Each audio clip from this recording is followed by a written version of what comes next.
Some stories find us when we least expect them. This is one of those stories.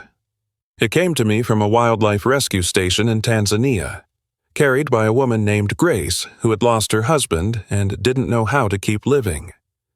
It's about a blind lion cub who had given up on life and an old dog who had forgotten how to live. It's about what happens when two broken creatures find each other in the dust and heat of the African savanna. I share it with you now because I believe some truths are too important to keep to ourselves. If you've ever lost someone you loved, a spouse, a friend, a companion who made the silence bearable, then perhaps this story will find its way into the places where you still ache. Settle in. Pour yourself some coffee. Let me tell you what happened. The cub hadn't moved in 18 hours. Grace Holloway knelt in the quarantine pen, her knees pressing into packed dirt. Dust motes drifted through the morning light, floating through the steel mesh like tiny ghosts. Her coffee had gone cold 2 hours ago. She'd stopped noticing. Zuri lay in the corner, 8 weeks old, ribs showing through fur that should have been golden but had faded to the color of straw left too long in the field. Her eyes, clouded white, scarred by infection, were half closed, seeing nothing, would never see anything again. The milk bottle sat untouched beside Grace's knee. She'd warmed it to exact body temperature, tried 3 different nipples, even attempted syringe feeding, tiny drops at a time. The cub had turned away from all of it. Grace pulled off her latex gloves. Her hands were steady 32 years, as a veterinarian had taught her that much, but something in her chest felt unsteady, loose, like a fence post worked free by too many storms. She knew what she was looking at. This wasn't illness taking its course. This wasn't the body giving out before the spirit. This was the opposite. This was a creature who had decided, in whatever way an 8-week-old lion cub could decide, that living wasn't worth the effort anymore. Grace had seen it before, in horses who stopped eating after losing a stablemate, in dogs who lay down in the spot where their owner collapsed and simply waited for something that would never come. Grief wasn't uniquely human. Neither was giving up. Behind her. The station director's voice echoed from yesterday's conversation. "We don't keep animals alive just to watch them suffer. Grace, that's not mercy. That's cruelty with good intentions." She hadn't argued. Dr. Samuel Mwangi had been doing this for 40 years. He'd buried more animals than she'd treated. He knew what he was talking about. But knowing something and accepting it were different things. The gate creaked. Grace turned, expecting Ellie with fresh towels or Samuel with another lecture about resource allocation. It was neither.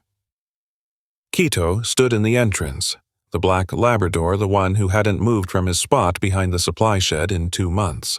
The one who hadn't barked or played or shown interest in anything since his master died had pushed through the gate. The latch, loose for days, had finally given way. He walked past Grace without acknowledgement. His movement was slow, deliberate, an old dog's walk. His hips had started to go. She could see it in the slight hitch of his gait. 6 feet from Zuri, he stopped, lay down, rested his head on his paws. And then this dog, who hadn't made a sound since they found him lying across Benjamin Oduya's chest in the patrol jeep, refusing to move, refusing to eat, refusing to do anything except breathe, opened his mouth. The sound that came out wasn't a bark. It wasn't a whine. It was a hum, low and steady, rising from somewhere deep in his chest. A vibration more than a melody. The kind of sound you might make to a frightened child in the middle of the night when words wouldn't come. Grace froze. She'd heard about this. Ellie had described it. Benjamin Oduya's children had described it. The old ranger used to hum Swahili lullabies when the animals were scared, when his children couldn't sleep, when something wild and wounded needed to know it wasn't alone. Quito had listened for 6 years. He'd learned without being taught. And now, for reasons Grace couldn't begin to understand, he was singing again. In the corner, Zuri's ears twitched. The cub's head lifted barely, just a few centimeters, but it lifted. She couldn't see the dog. Her world was permanent darkness now, but she could hear him. Grace stopped breathing. Zuri stood. Her legs shook beneath her. She nearly collapsed, but she stood, nose to the ground. She began to move, following the sound like a sailor following a lighthouse beam. One trembling step, then another, 3 feet between them, then 2, then 1. Zuri's nose touched Kito's fur. The old dog didn't flinch, didn't pull away. The humming continued, unchanged. The cub collapsed against his side, pressing her small body into his warmth, and for the first time in 3 days, her trembling stopped. Grace's hand came up to cover her mouth. She didn't know what she was witnessing. She didn't have words for it. In 32 years, she'd seen countless animals, treated thousands of patients, witnessed births and deaths and everything in between. But she had never seen anything like this. 2 creatures who had lost everything. Finding each other in the dirt and dust of a quarantine pen, she lowered her hand, wiped her eyes with the back of her wrist, and for the first time since her husband's funeral 8 months ago, Grace Holloway felt something she'd forgotten existed. Not hope, exactly. Something quieter than that. Something more like the first pale light before sunrise when you can't see the sun yet, but you know it's coming. If this story has touched you so far, I'd love to know where you're joining us from today. As my grandmother used to say, the best company is knowing someone else is listening too. 5 days earlier. The supply truck rattled to a stop, and Grace climbed out before the dust had settled. 1 suitcase, 1 medical bag, boots already coated in red-brown dirt. The Serengeti Wildlife Rescue Station sprawled before her 3 low buildings with corrugated metal roofs, a water tower listing slightly to the east. Acacia trees throwing long shadows across packed earth. Somewhere, behind the main structure, a generator coughed and sputtered like an old man clearing his throat. Grace squinted against the sun. Different angle than Montana. Sharper. The air smelled of dry grass and something else animal musk. Antiseptic. Diesel fuel. A crowned crane called from the fever trees. She didn't recognize the sound. Dr. Samuel Mwangi appeared in the doorway of the main building. Tall, lean, gray at the temples, he moved like a man who'd learned to conserve energy in the heat. His handshake was firm. His eyes were the color of coffee left too long on the burner. Long flight. I've had longer. He didn't ask what she meant, didn't fill the silence with small talk. Grace appreciated that. The tour took 20 minutes. East enclosure, 2 orphaned elephants. The smaller one pressing her trunk against the larger one's leg in constant contact. North, pen a zebra with a splinted foreleg. Flies gathering at the bandage edges. Recovery area, a young cheetah. Wire snare scars still pink around her neck. Grace noticed the rust on the medical equipment. The half-empty supply cabinets. The way the staff moved with the grim efficiency of people who'd learned to do too much with too little. Near the water trough. She saw the placement was wrong. Animals would have to strain their necks at an awkward angle. She moved it without asking permission. Samuel watched, said nothing, but his posture shifted slightly, less guarded. "Your quarters are behind the staff building," he said. "Dinner's at 7, generator shuts off at 10. He turned to leave, then stopped. "Mrs. Holloway." Grace looked up. "Whatever you're running from, it followed you here. It always does." His voice carried no judgment, just the flat certainty of someone who'd seen it happen before. "The question is what you're going to do about it." He walked away before she could respond. Grace stood in the afternoon heat, her wedding ring catching the light. From somewhere behind the supply shed, she heard a sound she couldn't identify.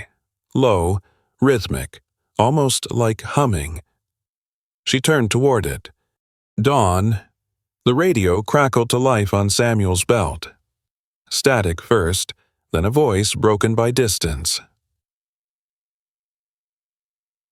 Found something. Kopje near the dry riverbed. Need the vet. Grace was in the back of the rescue jeep before Samuel finished responding. He drove. She held on to the roll bar as they bounced over terrain that hadn't seen rain in weeks. Dust coated her teeth. The sun, barely an hour up, already pressed hot against the back of her neck. The smell of gasoline mixed with dry grass and something else, the faint copper tang that meant trouble ahead. A mile out, she saw the vultures, 3 of them, circling in that patient way they had.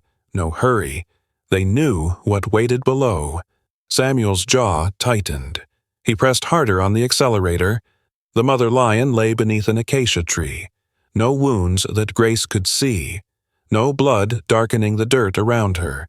Just a body that had stopped working, muscles slack. Eyes filmed over. Flies already gathering at the corners of her mouth. Sepsis, probably, Samuel said, crouching beside the carcass. Old injury gone bad. Happens more than people think. Grace nodded, but she wasn't looking at the dead lion anymore. She was listening. A sound. So small it could have been wind through the grass. A mewling, high and thin, coming from somewhere close. She moved around the body. There pressed into the curve of the mother's still belly, hidden in the shadow of the cooling flesh, a cub. Eyes swollen shut. Discharge crusted thick around the lids. When Grace knelt beside her, the cub mewed again, a sound split down the middle between terror and desperate. Reaching hope, Grace's hands moved on instinct. 32 years of practice. She lifted the cub gently, supporting the neck, feeling for injuries. The cub was light, far too light. The treatment room had concrete floors and a single overhead bulb. Grace worked with what the station had, which wasn't much. Saline rinse first. She flushed the discharge from around the cub's eyes, working carefully. The solution running clear, then yellow, then clear again. The cub whimpered but didn't struggle. Antibiotic ointment next, applied with a cotton swab. Gentle pressure. IV line into the foreleg. The cub's veins were small, dehydrated. Grace found one on the 3rd try. Fluid started. Heating lamp positioned. Blankets wrapped around the tiny body. Then came the part she'd been avoiding. Grace pulled on fresh gloves, positioned the penlight. With her thumb, she parted the cub's swollen eyelids. Her stomach dropped. The corneas weren't just inflamed.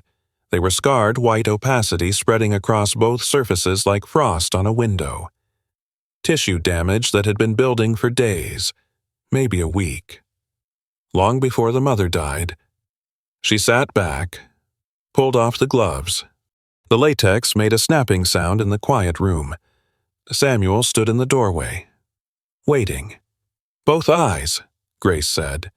The infection's been progressing for a while, before we found her. Prognosis, permanent. The word hung between them. You know what that means out here, Samuel said, not a question.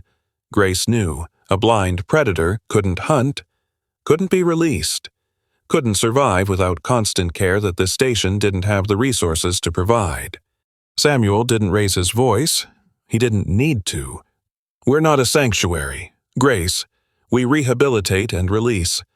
That's the mission. A blind lion doesn't fit the mission. She's 8 weeks old. And she'll be 400 pounds in 2 years. Still blind, still here, still requiring resources we don't have. He stepped into the room. I'm not being cruel. I'm being honest. Grace looked at Zuri. The cub had found a warm spot near the heating lamp and was pressing against the blanket, mouth working, trying to nurse from fabric that would never give her what she needed. 1 week, Grace said. Grace, 1 week. If she doesn't improve, I'll handle it myself. Samuel exhaled through his nose. looked at the ceiling, looked at Grace. 5 days. From the doorway, another voice, Ellie, holding a stack of clean towels, her white hair escaping from its bun. My mother always said the good Lord doesn't waste a single heartbeat. Reckon maybe we shouldn't either. Samuel didn't respond, but he didn't argue. He turned and walked out, his boots heavy on the concrete floor. 5 days. Grace looked at Zuri. The cub's chest rose and fell, rose and fell. So small, so fragile. In the corner of her vision, through the window, she could see the fever tree where Quito lay motionless in the shade. The dog, who had stopped living when his master died. 2 creatures who had lost everything. The thought arrived before she could stop it. What if they needed each other? She pushed it away. Ridiculous. A lion and a dog. It would never work. But the thought wouldn't leave. It sat in the back of her mind like a stone in a shoe. Small. Persistent. Impossible to ignore. Outside. Quito lifted his head for the first time in hours. He was looking directly at the treatment room window. Day 3. Morning feeding. Grace warmed the formula to exact body temperature 98.6 degrees. Checked twice with the thermometer. She tested it on the inside of her wrist. Perfect. Zuri turned her head away. Grace tried a different nipple, smaller, softer, shaped more like a lioness's teat. She'd found it in the back of the supply cabinet, still in its packaging. Zuri clamped her mouth shut. Syringe, feeding then.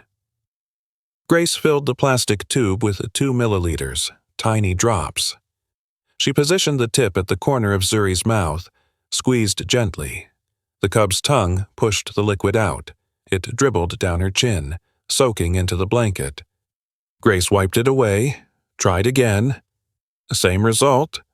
She checked the cub's hydration, pinched the skin at the scruff between 2 fingers, released. The skin stayed tented for 3 seconds before slowly, too slowly settling back. Dehydration worsening. Grace increased the IV drip rate, adjusted the heating lamp angle, recorded the numbers in her notebook. At midnight, she was still in the treatment room. Her coffee sat cold on the counter, a skin forming on its surface.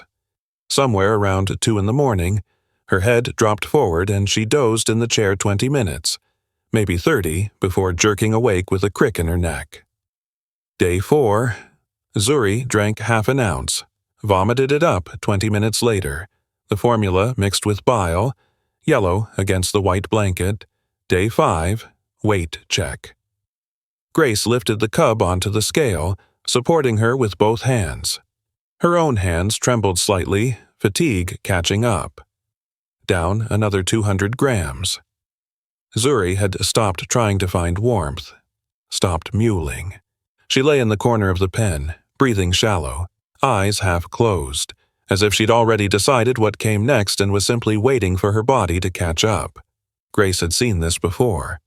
The mare at the Henderson Ranch back in Montana who stopped eating 3 days after her foal was stillborn. Old Mr. Patterson's border collie who lay down on his grave and refused to move until her heart gave out. This wasn't the body failing the will. This was the will failing first. Day 5. Evening. Samuel found her in the treatment room, sitting on an overturned bucket, watching Zuri's chest rise and fall. You haven't slept in 2 days. Neither has she. He leaned against the doorframe, crossed his arms. The lines around his eyes looked deeper in the fluorescent light. I've been doing this 40 years. Grace, I know what it looks like when an animal gives up. She didn't answer, and her hand moved to her wedding ring, twisted it, once, twice. So do I. Samuel was quiet for a long moment. Why does this one matter so much? The question sat between them. Grace stared at the cub, at the tiny ribs moving beneath fur that seemed thinner every day. My husband died 8 months ago, The words came out flat, like she was reading from a report. Pancreatic cancer. 4 months from diagnosis to the end. She stopped. Started again. The last 2 weeks. He couldn't eat. Wouldn't eat. I tried everything. Different foods. Different temperatures. I pureed pot roast because it was his favorite. I tried ice chips with a spoon, like you'd feed a child. Her voice didn't crack. It was too tired to crack. He wasn't hungry. He was done. And I kept trying to fix something that couldn't be fixed. Samuel's posture shifted. Softer now. And you're doing it again. Maybe. A pause. Or maybe I just need to try one more thing before I can let go. Day 6. Early morning. Grace found Samuel in his office. Paperwork spread across the desk. Maps, budget reports, the endless documentation of trying to save animals in a world that didn't make it easy. The dog, she said. Quito. Samuel looked up, frowned. They've both lost someone. Neither one wants to live. Grace stepped closer to the desk. What if they need each other? A lion and a dog. I've read about cases like this. A tiger cub raised by a dog in China, a lion befriending a dachshund at some sanctuary in Oklahoma. Rare, but not impossible. Name one that worked long-term. She couldn't, but she held his gaze anyway. Samuel set down his pen, rubbed his eyes with the heels of his hands. If this doesn't work, and it won't, I'm ending it tomorrow. Both of them deserve better than this. And you don't argue. Agreed. Agreed. He stood, walked past her toward the door, stopped with his hand on the frame. Benjamin would have tried the same darn thing, you know. His voice was quieter now. He was stubborn like that. Believed animals knew things we didn't. He left. Grace stood alone in the office, her heart beating harder than it should. 24 hours. That was all she had. She walked to the window. From here she could see the fever tree where Quito lay. The dog hadn't moved all morning. His black fur was dull, his ribs visible even from this distance. 2 creatures at the edge of giving up. One chance to pull them back. Through the glass. She watched Quito lift his head, slowly, as if the effort cost him something. He turned toward the treatment building, toward the window where Grace stood, his eyes dark, deep, carrying something she couldn't name locked onto hers. And for one strange, breathless moment, Grace had the feeling that the dog already knew what she was planning, that he'd been waiting for her to figure it out. Day 7. Early morning. Grace positioned Zuri in her usual corner, the heating lamp angled to cast warmth across the cub's thin body. She hadn't slept more than a few hours. Dozing in the chair beside the pen, her eyes felt like sandpaper, her hands slightly unsteady as she adjusted the blankets. The quarantine pen smelled of hay and antiseptic. Light cut through the steel mesh in narrow bars, striping the dirt floor. Ellie appeared at the gate with Quito on a slack leash. The dog walked slowly, each step deliberate, his hips hitching slightly with the arthritis Grace had noticed days ago. He wasn't resisting. He wasn't eager. He simply moved forward because the leash pulled him that way. "You sure about this?" Ellie asked. "No." Ellie unclipped the leash. Quito stood at the entrance, motionless. His black fur had lost its shine weeks ago. His ribs pressed against his skin. Grace waited. 1 minute, 2, 3. Zuri lay in the corner, breathing shallow, eyes half closed. She hadn't reacted to anything in days. Not sound, not movement, not the smell of formula warming on the counter. Grace was about to call it off to admit this was foolish, sentimental. The desperate idea of a woman who couldn't accept the obvious when Quito moved. On his own. No coaxing, no leash tension. He walked past Grace without acknowledgement, his nails clicking softly on the packed earth. 6 feet from Zuri. He stopped, lowered himself to the ground with the careful movements of an old dog protecting sore joints, rested his head on his paws, and began to hum. The sound rose from deep in his chest. Not a bark, not a whine. A vibration that seemed to bypass the ears and settle somewhere in the bones, low, rhythmic, steady as a heartbeat. In the corner, Zuri's ears twitched, her head lifted, barely just a few centimeters off the blanket, but it lifted. Grace's hands gripped the fence wire. The metal bit into her palms. Zuri stood. Her legs shook beneath her. She swayed, nearly collapsed, caught herself, stood again. Nose to the ground, she began to move, following the sound. One trembling step, then another. Her clouded eyes saw nothing, but her ears tracked the humming like a compass finding north. 3 feet between them. 2 feet. 1. Zuri's nose touched Kito's fur. He didn't flinch. Didn't pull away. The humming continued, unchanged. The cub collapsed against his side, pressed her small body into his warmth. Her trembling slowed. Stopped. Grace realized she'd been holding her breath. She let it out slowly, her chest aching. Ellie's hand found her shoulder, squeezed once. Neither of them spoke. There was nothing to say. Day 8, morning. Grace entered the quarantine pen with the bottle, expecting nothing. Habit now, not hope. She'd learned years ago that hope was a luxury veterinarians couldn't afford. Zuri was curled against Kito's chest, her small body rising and falling with his breathing. When Grace knelt beside them, Kito lifted his head. Actually lifted his head. His dark eyes tracked her movements as she uncapped the bottle. Alert. Present. Something that hadn't been there yesterday. Grace offered the nipple to Zuri. The cub's mouth opened. Latched. 1 ounce.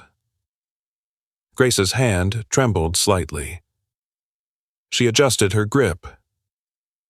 The cub released. Turned away. But she'd swallowed. She'd kept it down.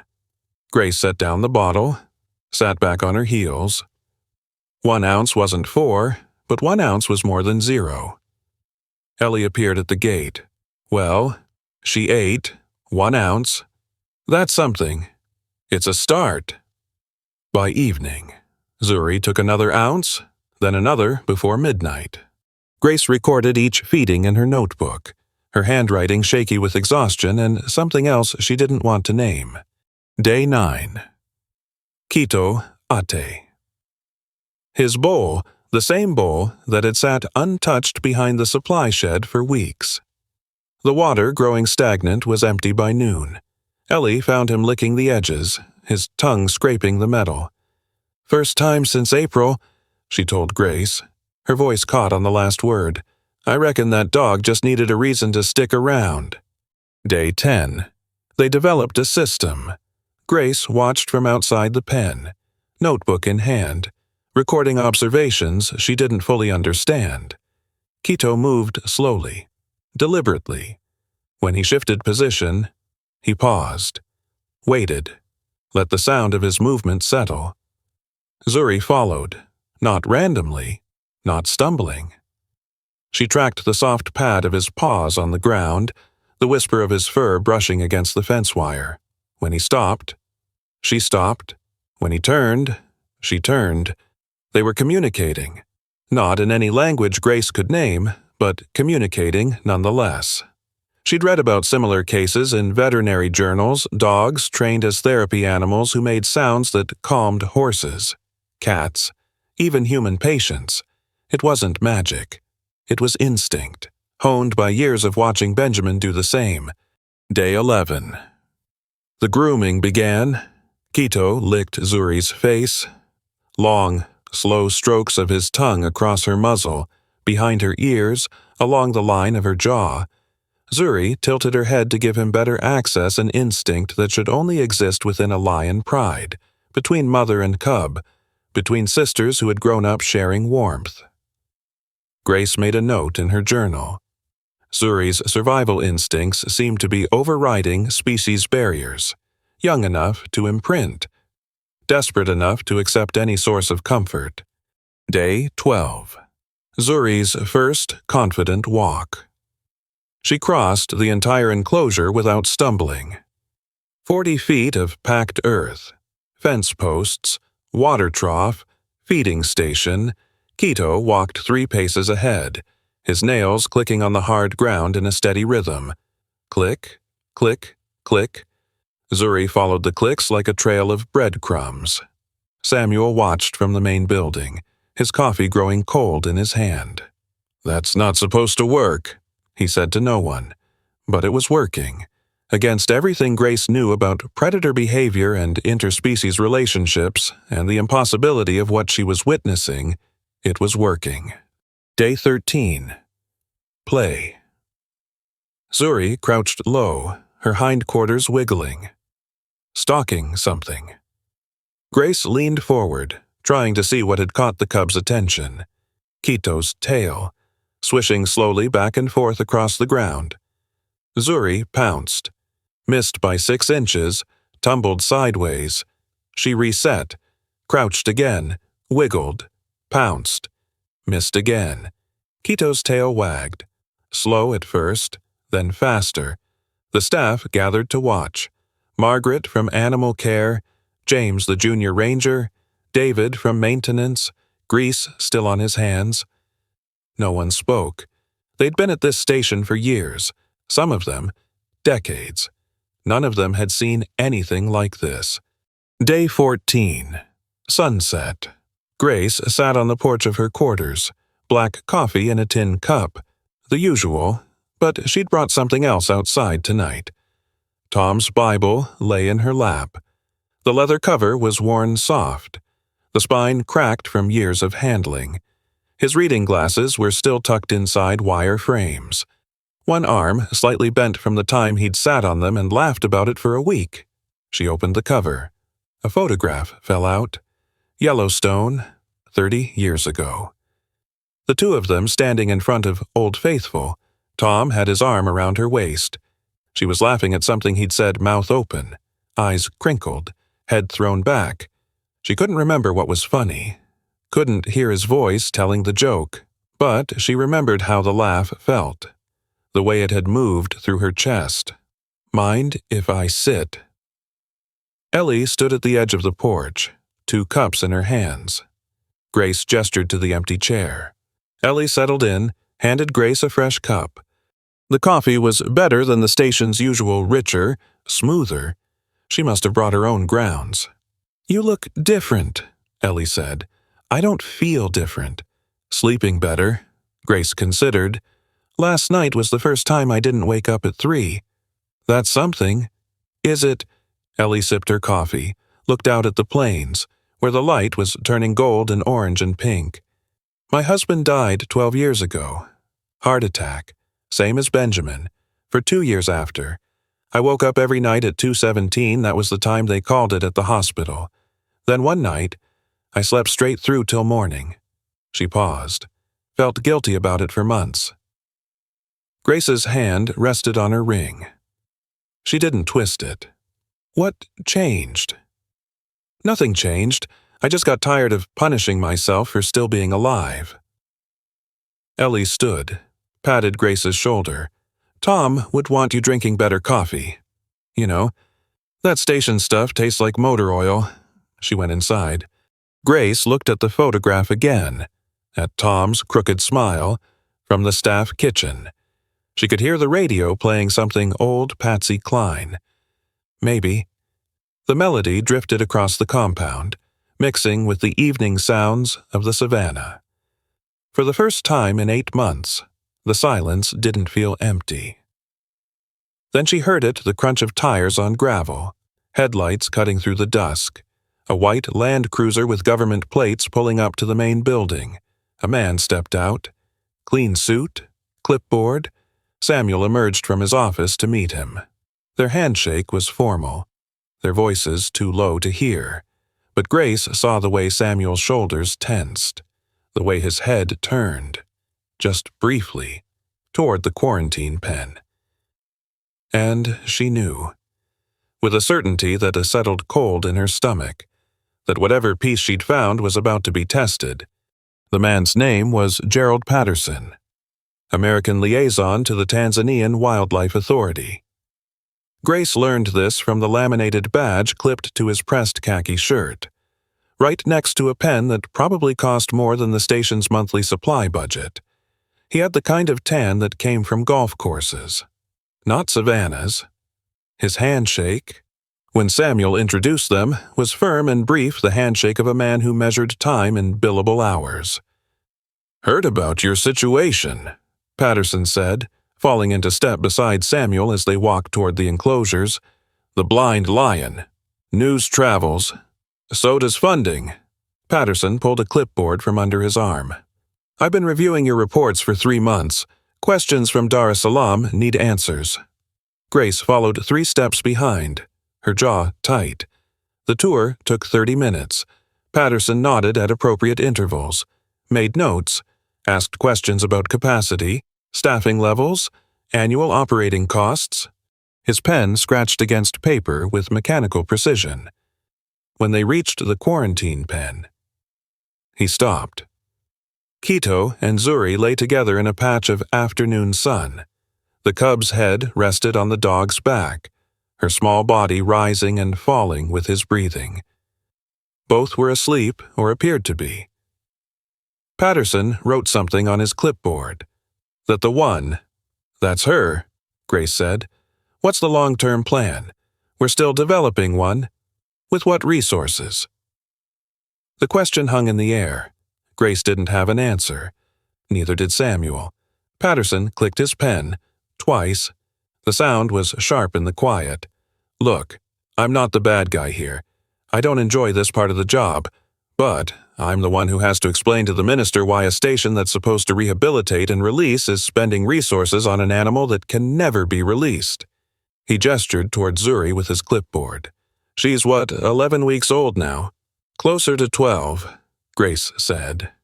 And in 2 years, she'll be 400 pounds, still blind, still dependent, still here." He paused.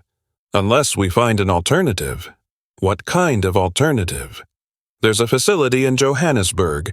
They specialize in these situations. Handle them humanely."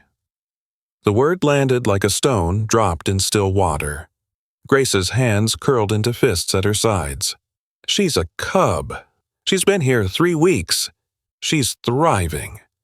She's thriving now, but what happens in 6 months a year when she's too big for that dog to manage, too dangerous to keep in close quarters with staff, too expensive to maintain?"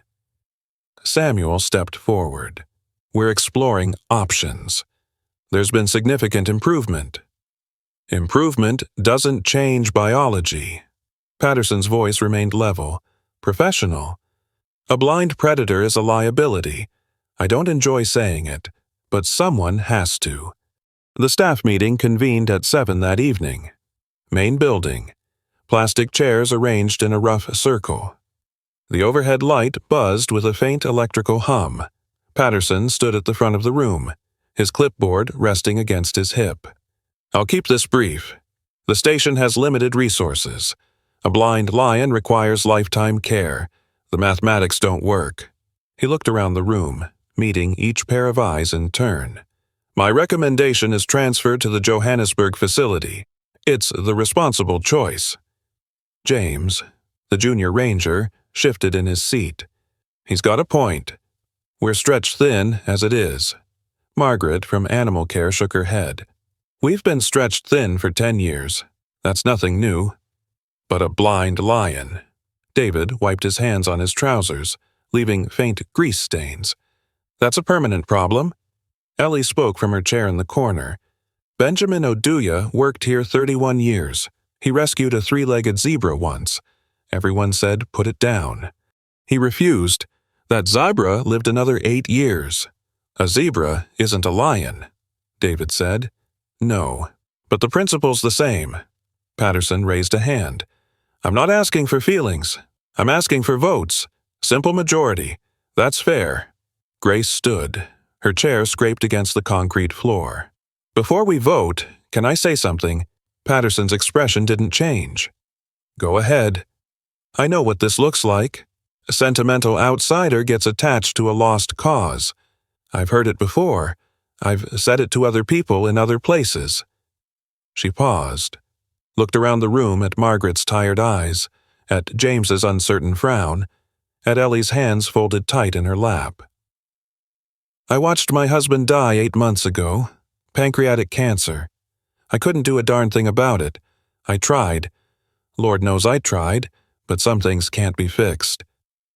Her voice steadied. This isn't one of those things. I've been watching that dog and that lion for 8 days. What I've seen isn't sentiment. It's survival. They found each other. They need each other. She took a breath.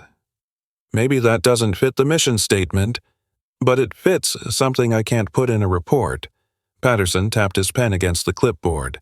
That's touching, Mrs. Holloway, but it doesn't answer the funding question. Then I'll answer it. I'll fundraise. I'll write grants. I'll figure it out. Just give me the chance. And if you can't, then I'll have failed, but at least I'll have tried. One by one, hands raised. For Transfer James, David, 2 of the night staff Grace hadn't learned the names of yet, against Margaret, Ellie, the cook, whose weathered hand stayed up longer than necessary, the maintenance assistant who rarely spoke, 4 and 4. All eyes turned to Samuel. Patterson's pen hovered over his clipboard. Dr. Mwangi. Samuel didn't answer immediately. His hands were folded in his lap, fingers interlaced. He looked at Patterson, at Grace, at the window, where the last light of day was bleeding into purple dusk. When Benjamin died, he said slowly, I thought about closing this place, walking away. 40 years, and for what most of the animals we save end up back in the wild, getting poached or starving or dying of disease. Sometimes I wonder if we're just delaying the inevitable. He stood, walked to the window. His reflection ghosted against the glass. Then I saw that dog, Benjamin's dog, lying there with that cub, and I thought, oh, maybe it's not about the outcome. Maybe it's about the trying. He turned back to the room. I've seen too many animals die in this place. I'd like to watch 2 of them live for a change. His hand rose. Against Transfer, Patterson closed his clipboard with a soft snap. His face showed nothing, not anger, not frustration, just the neutral expression of a man who had delivered recommendations before and would deliver them again. I'll be back in 6 months to review the situation. He looked at Grace. I hope you know what you're taking on. He walked out. The screen door banged shut behind him. Grace exhaled. Her hands were trembling. She pressed them flat against her thighs. Ellie appeared at her side, squeezed her arm. Breathe, honey. You won. But Grace didn't feel like she'd won. The trembling wouldn't stop. Her chest felt tight, her breath shallow. She should have felt relief, gratitude, something. Instead, she felt hollow. She walked outside. The night air was warm, thick with the smell of grass and distant rain. She could hear the generator humming behind the supply building, the crunch of Patterson's Land Cruiser pulling away. She walked past the main building, past the elephant enclosure, past the recovery pens. Her feet carried her without direction. She ended up at the quarantine pen. Quito and Zuri were awake now. The cub pressed against the dog's side, her head lifted toward the fence where Grace stood, those clouded eyes, seeing nothing but somehow always knowing when Grace was near, Two creatures who had found their way to each other. And what about her? The question surfaced before she could stop it. She'd fought for them. But who was going to fight for her? Her knees buckled. She caught herself on the fence wire, the metal biting into her palms. The hollow feeling spread chest to stomach to throat. She'd been running on adrenaline for 2 weeks, fighting for Zuri, fighting against Patterson, fighting because fighting was easier than feeling. Now the fight was over, and everything she'd been holding back was coming, all of it, at once. Her grip on the fence tightened until her knuckles went white. She couldn't breathe. Grace made it to her quarters before she fell apart. She didn't remember the walk. One moment she was gripping the quarantine fence. The next, she was standing in her small room, the door closed behind her, her breath coming in short. Ragged gasps. Her knees gave out. She went down hard hip, striking the concrete floor, pain shooting up her side. She didn't get up, just lay there in the dark, curled on her side like a child, her cheek pressed against cold cement that smelled of dust and cleaning solution. Pathetic. The word arrived unbidden. Pathetic. 58 years old, lying on a floor in Africa, falling apart over a lion cub and a dog while the staff probably watched her stumble away and wondered what was wrong with the American volunteer. She'd made a scene. Stood up in that meeting and talked about her dead husband like it meant something, like her grief gave her authority, like any of them cared about her story when they had their own losses, their own burdens, their own dead to carry. Her stomach clenched. She pressed her forehead against the floor. Tom had been the one who held things together. Tom had been the strong one. She'd spent 36 years leaning on him, letting him carry the weight she couldn't manage. And now she was this, a woman who couldn't even stand up without shaking. Day 16. Ellie knocked on the door at 7 in the morning. Grace lay on the bed, still wearing yesterday's clothes. She didn't answer. The knock came again at noon. A plate appeared outside, cornbread and beans, steam rising from the surface. Grace could smell it through the gap under the door. She didn't move. At sunset, the plate was still there. Ants had found the beans. The cornbread had dried and cracked in the heat. Day 17 teat. Samuel's voice through the wood. Grace, the cub needs you. She stared at the ceiling, and a water stain spread across the corner, brown and irregular. She traced its edges with her eyes. The cub didn't need her. The cub had keto. The cub had figured it out without her. The same way everything figured itself out without her. She was just present, watching, the way she'd watched Tom die, the way she watched everything. Samuel's footsteps retreated. Grace rolled onto her side. Her body felt heavy, wrong, like her bones had been replaced with something denser. She hadn't showered. Her hair was matted on one side. She could smell herself stale sweat, unwashed clothes, something sour underneath. She didn't care. Day 18. The door opened without a knock. Ellie stood in the entrance, morning light flooding in behind her. Grace flinched, raising a hand to shield her eyes. You can't do this, Ellie said. Close the door. No. Grace sat up. The movement made her head swim. She couldn't remember the last time she'd drunk water. The room tilted, then steadied. Please, just leave me alone. Ellie crossed the room, sat on the edge of the bed. The mattress dipped under her weight. I've seen this before, she said. After Benjamin died, after my husband died, after every loss that ever mattered. Her voice was matter-of-fact. This is where people go to hide, and some of them never come back out. Grace's throat tightened. Maybe that's fine. It's not fine. Maybe I've earned it. Nobody earns this.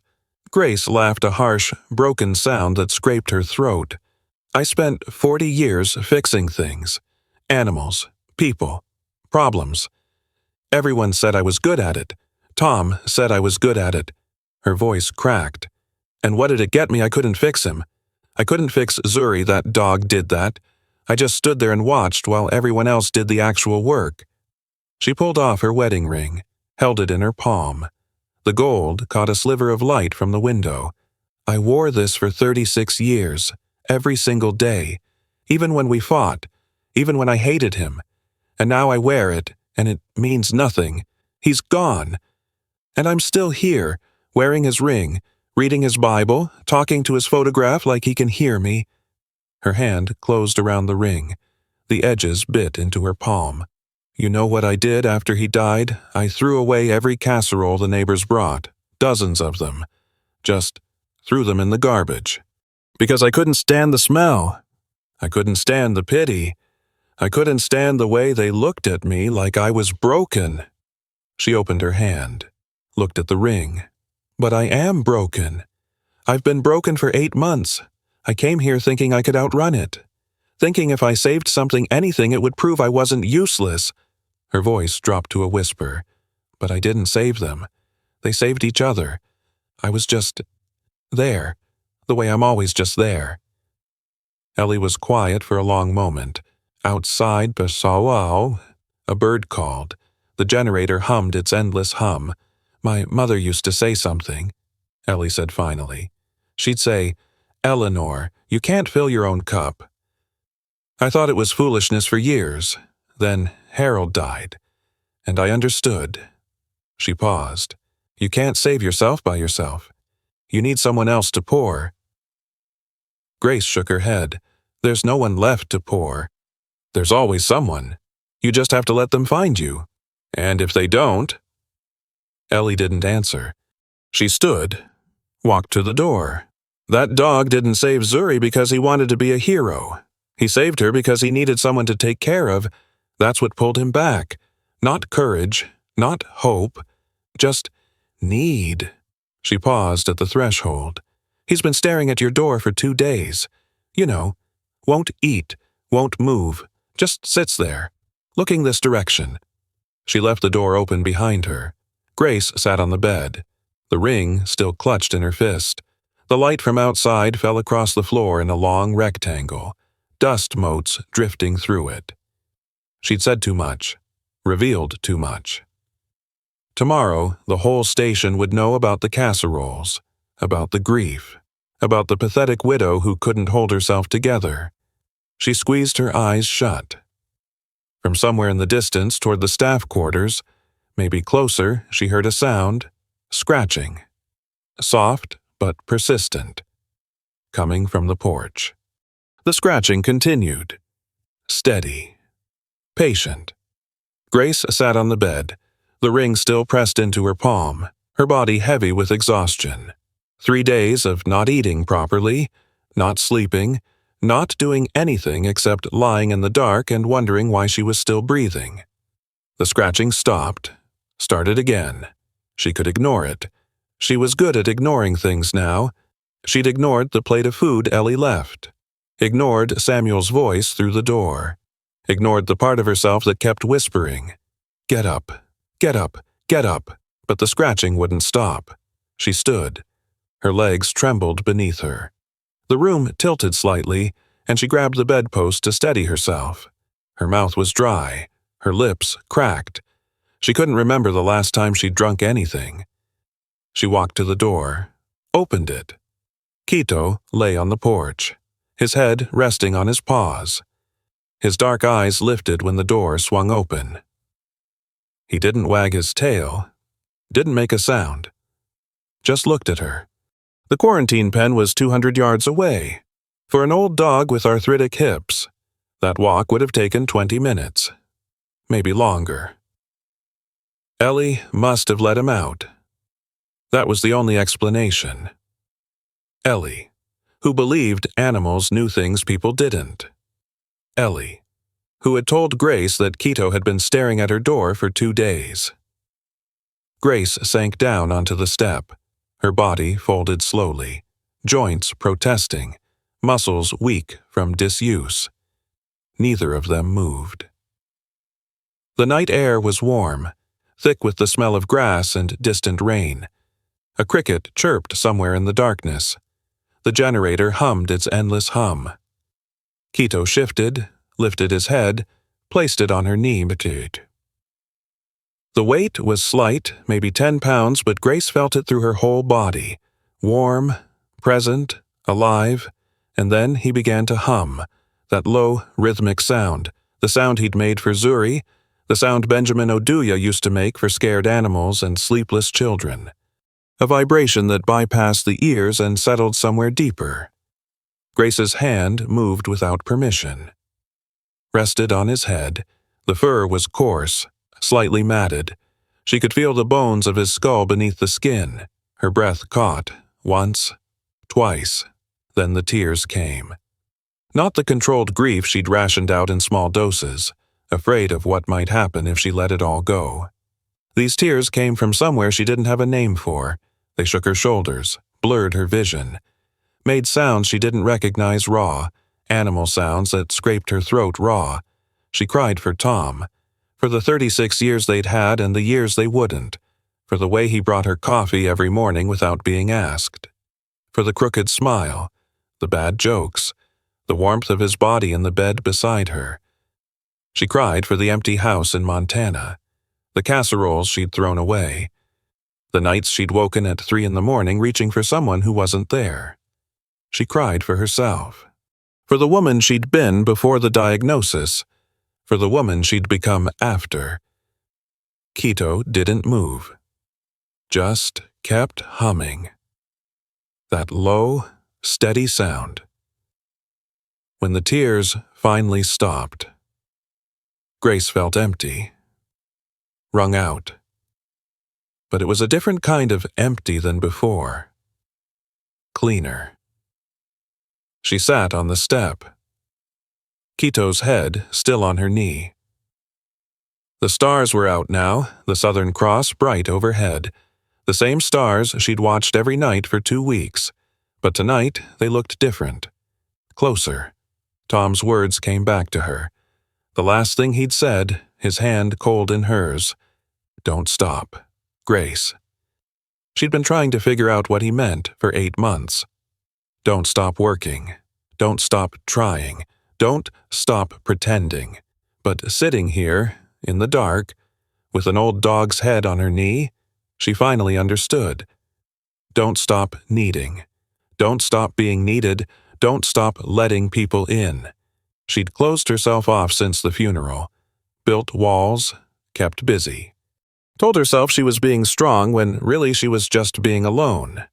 She looked at Quito. His eyes were closed now. The humming faded to silence, but his head stayed on her knee.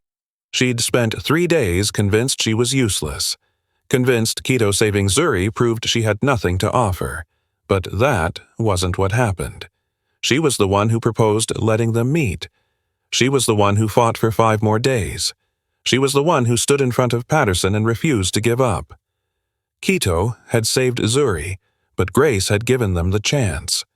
Okay, she said quietly. Her voice was hoarse, scraped raw. Okay.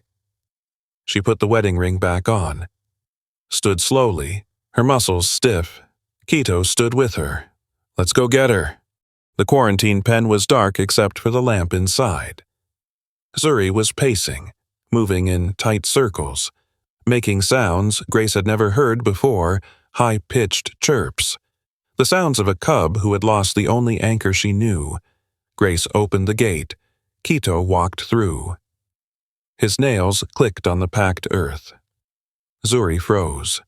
Her ears swiveled forward, then she ran, stumbling, nearly falling, her blind eyes seeing nothing but her body knowing exactly where to go. She crashed into Quito's side, pressed against him, her chirping dissolving into silence. Grace stepped into the pen, knelt beside them. Her hand found Quito's back. Her other hand found Zuri's head.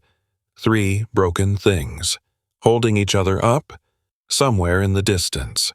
A lion roared wild, free, unaware of the small miracle happening in a quarantine pen at the edge of the world. Grace closed her eyes. For the first time in 8 months, she wasn't alone. 6 months later, the station looked different now.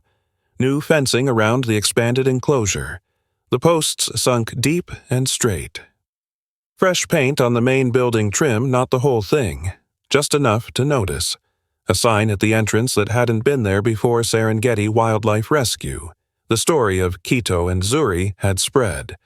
Documentary crews came first, then donors, then volunteers who wanted to be part of something they'd seen on the internet. Samuel grumbled about the phone calls, the visitors who didn't understand that a wildlife station wasn't a zoo, but Grace caught him smiling sometimes, when he thought no one was looking. Zuri was no longer a cub. She moved through the expanded enclosure with the easy confidence of a young lioness' sleek muscles beneath golden fur. Her blind eyes a milky white that somehow didn't diminish her presence. She'd learned to map her world through sound and smell, and the steady presence of Quito at her side. They'd developed a language Grace still couldn't fully decode. A paw tap on the ground meant, "I'm here." A specific pattern of humming meant food's coming. A particular way of lying down together, Zuri's massive head resting on Quito's graying back, meant we're safe. Grace watched them from the porch of her quarters. Her quarters now not the temporary room of a visiting volunteer, but a home. Plants on the windowsill, photographs on the wall, Tom's Bible open on the nightstand, passages underlined in pencil. She picked up her pen. The letter to Sarah had been sitting half-finished for 3 days. Dear Sarah, I'm not coming back for Christmas after all. I know you understand. I want to tell you what I've learned here, but I'm not sure I have the words yet. Something about needing and being needed. Something about how the things we try to save end up saving us instead. Your father used to say, don't stop. I think I finally know what he meant. It's not about staying busy. It's about staying open. Letting yourself be found. There's a blind lion here who taught me that. And an old dog who wouldn't let me give up. Tell the grandchildren their grandmother is learning to see in the dark. They'll think it's a riddle. Let them. I'll call Sunday. Same time as always. All my love. Mom. She folded the letter, slid it into an envelope. The mail truck came Tuesdays. The sun was setting now, spilling gold and orange across the Serengeti. The grass rippled in the evening breeze. Somewhere in the distance, an elephant trumpeted one of the orphans calling for supper. Grace set down her pen, picked up her coffee black, in a tin cup. The way she'd learned to drink it here, it didn't taste burnt anymore. Below the porch, Quito hummed softly, that low, steady sound. Zuri sighed in response, a deep, contented rumble. Grace closed her eyes, let the warmth of the fading sun settle on her face, listened. Sometimes a story settles in quietly, the way dust settles after a long journey.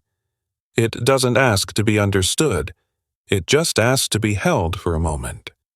What we've shared today carries something familiar, the weight of loss that doesn't fully lift, the tender ache of being found when we thought we were invisible. Many of us have stood in rooms that felt too empty. Many of us have reached for hands that were no longer there.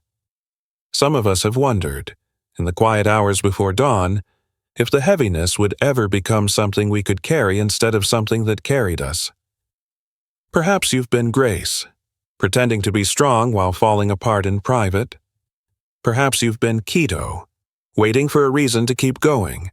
Or perhaps you've been Zuri, unable to see what comes next, learning to trust the sound of someone who chose to stay. It's all right if this story stirred something that doesn't want to settle. Some things aren't meant to be resolved. They're meant to be felt, and then gently set down. Thank you for being here. Thank you for listening all the way through.